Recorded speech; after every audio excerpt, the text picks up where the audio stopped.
जूनागढ़, हैदराबाद और जम्मू कश्मीर, ये तीनों रियासतें भारत में सरदार पटेल के द्वारा मिला दी गई। नेहरू के हिसाब से नहीं, पटेल के हिसाब से। नेहरू जिस हिसाब से चाहते थे उस हिसाब से पटेल ने काम नहीं किया। पटेल स्वतंत्र भारत के प्रथम गृह मंत्री थे और उसके बाद अभी वर्तमान में जो गृह मंत्री है वो, बीच में कोई गृह मंत्री वैसा था ही नहीं। गृह मंत्री तो थे लेकिन गृह मंत्री का वास्तविक नाम हमारे अमित शाह रखते हैं, क्या बोलते हैं, गृह मंत्री ना। ये बाकी जितने लोग थे ये गृह मंत्री थे। वास्तविक गृह मंत्री एक पटेल और दूसरा भी अमित शाह। ये तीनों स्टेट, जूनागढ़, हैदराबाद और जम्मू कश्मीर। हैदराबाद का जो शासक था वो निजाम था। जूनागढ़ का जनता हिंदू थी लेकिन वहां का राजा मुसलमान था। और जम्मू कश्मीर के जो शासक थे वो स्वतंत्र रहना चाहते थे, हरि सिंह। इन तीनों को मिलाने के लिए पटेल ने बहुत बड़ी भूमिका निभाई। पटेल ने लगभग 500 रियासतों को भारत में मिलाया। भारत कोई ऐसा नहीं, आज हम जैसा देख रहे हैं वैसा भारत नहीं मिला था। पटेल को एक तरह से कांटा मिला था और पटेल ने एक एक कांटे निकालकर उसे फूल बना दिया। जो आज वर्तमान भारत का परिदृश्य है यह पटेल की देन है। इन्हें मिलाने के लिए एक ट्रिक मैं आप लोग को दूंगा।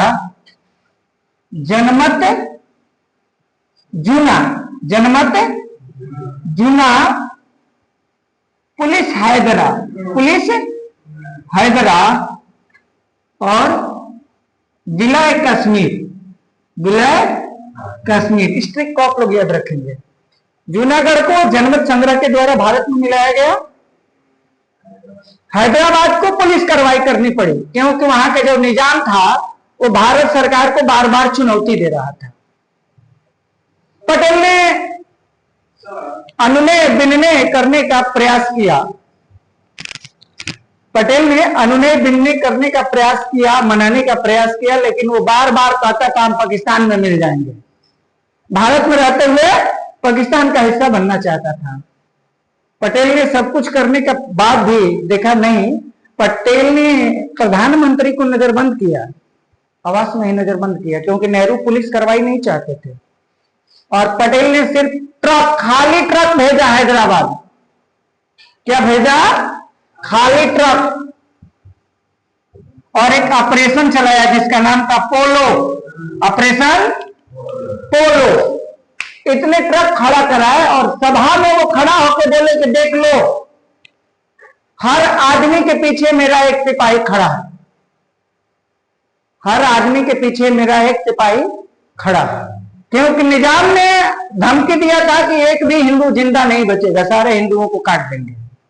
अब पटेल ने बोला कि क्या हम क्या चुपचाप देखते रहेंगे? तो इन्होंने सिर्फ सेना के ट्रक भेज दिया।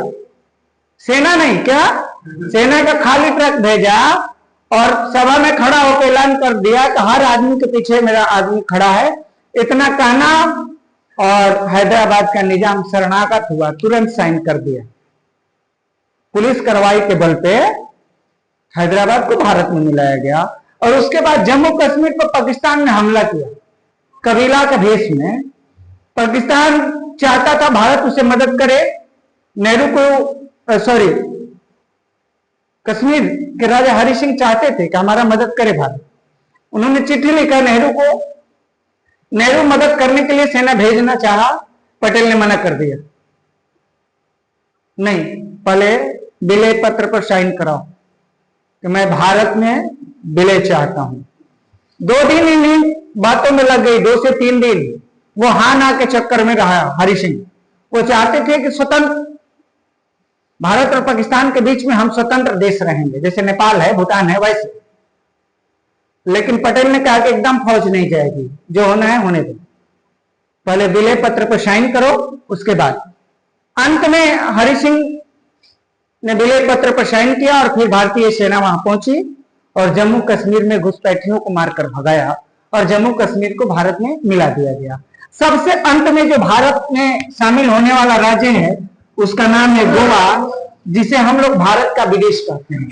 भारत का विदेश कहते हैं, सबसे अंत में भारत में शामिल होने वाला राज्य है ना। लेकिन ये पटेल के मरने के बाद 64 में ये आजाद हुआ है।